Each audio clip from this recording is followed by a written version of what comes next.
एक दिन गांव में बहुत पहुंचे हुए संत आए। सभी ने उन्हें अपनी समस्याएं बतलाई। सुरेश भी अपनी पत्नी के साथ उनसे मिलने गया और उन्हें अपनी समस्या बतलाई। संत सुरेश की बातें सुनकर मुस्कुराए और बोले, मैं जैसा कहूँ वैसा ही करना तो तुम्हें पारस पत्थर अवश्य मिलेगा।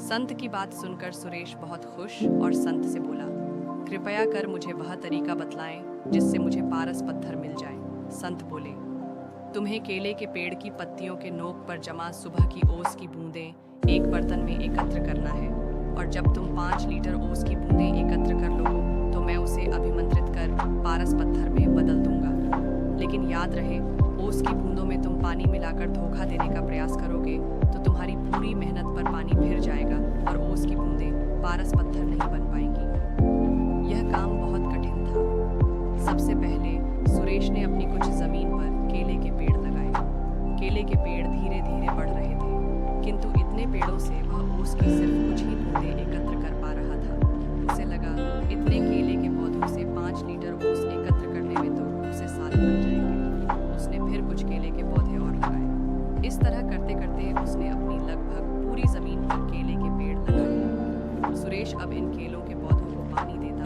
और उनकी देखभाल करता था। 2 साल की अथक मेहनत के बाद सुरेश 5 लीटर ओस की बूंदें एकत्र कर पाया और अत्यधिक प्रसन्न होकर साधु महाराज के पास गया और उन्हें 5 लीटर ओस की बूंदों से भरा बर्तन देते हुए बोला, साधु महाराज, आपकी आज्ञा अनुसार मैंने 2 साल की अथक मेहनत के बाद ये 5 लीटर ओस की बूंदें एकत्र कर ली हैं। कृपया अब इन्हें पारस पत्थर में बदल दीजिए। साधु महाराज बोले, सुरेश, तुम्हारी मेहनत सराहनीय है। तुम्हें तुम्हारी मेहनत का फल अवश्य मिलेगा। कल जब तुम आओगे तो अपनी पत्नी को भी साथ लाना। सुरेश खुश होकर अपने घर चला गया और पत्नी को सारी बात बतलाई। दूसरे दिन दोनों पति पत्नी जल्दी उठकर नहा धोकर साधु के पास पहुंचे। साधु ने सुरेश को देखकर कहा, सुरेश, मैंने ओस की बूंदों को पारस पत्थर में बदलने के बहुत प्रयास किया, किंतु मैं उन्हें पारस पत्थर में नहीं बदल सका। ये सुनकर सुरेश बहुत उदास हुआ और साधु से बोला, आपके कहे अनुसार मैंने 2 साल अथक मेहनत करके 5 लीटर ओस की बूंदें एकत्र की, किंतु मेरी मेहनत बेकार गई।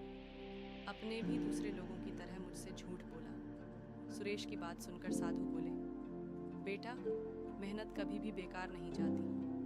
तुम्हारी पत्नी के हाथ में जो पोटली है उसे खोलो। सुरेश ने उसकी पत्नी के हाथ में रखी पोटली खोली तो देखकर दंग रह गया। उसमें सोने चांदी के आभूषण और कीमती रत्न थे। साधु बोले, सुरेश, ये तुम्हारी मेहनत का फल है जो किसी पारस पत्थर से कम नहीं है। सुरेश ने कहा, यह मेरी मेहनत का फल कैसे हुआ?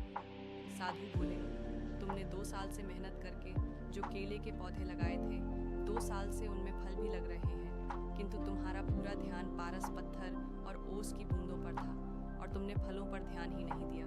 किंतु तुम्हारी पत्नी इन फलों को बाजार भिजवा दिया करती थी और ये सारे आभूषण और रत्न फलों की बिक्री से आए पैसों को बेच कर खरीदे हैं। सुरेश ने मुस्कुराते हुए उसकी पत्नी की तरफ देखा और बोला, तुम सही थी जो हमेशा कहती थी कि मेहनत से बड़ा कोई पारस पत्थर नहीं होता। सुरेश साधु की तरफ हाथ जोड़कर बोला, आपने मेरी आंखें खोल दी।